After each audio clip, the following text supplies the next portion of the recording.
I'm just wrapping up spending a few hours at the Small Business Expo in Boston, and I came primarily to meet and connect with some people. I wanted to learn and see what kind of businesses and what kind of individuals are here, what they were looking for. And I go into these events really curious, always really curious to learn about, who's here, why are they here, what brought them here, what compelled them to come to an event like this, and ultimately what are they searching for.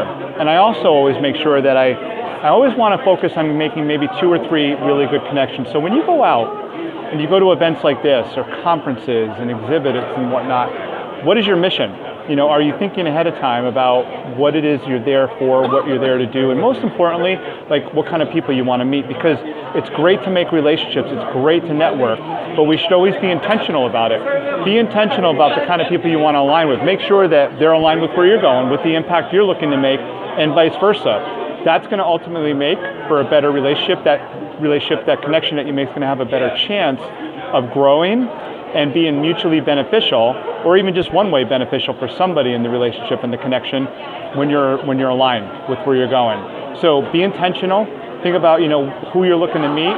Ask questions. Be really curious. Don't worry and get hung up on how you're going to portray and present yourself. I mean, obviously, dress well, look the part. And if you have clarity on who you are and what you do and how you impact others, you'll always be able to articulate it well. Keep working and always get clarity on who you are and what you do. But be primarily looking, to be curious and ask a lot of questions of people. And then you'll find some really good organic, natural connections that, could be one-way beneficial, could be mutually beneficial, but it's all about developing substantive relationships and not just going around collecting business cards. None of us, those days are over, right? We don't need that. You don't need to collect any more business cards or even hand them out. Tap your phone, get the LinkedIn connection or exchange email right there so you can know you can follow up if it's somebody you really want to follow up with.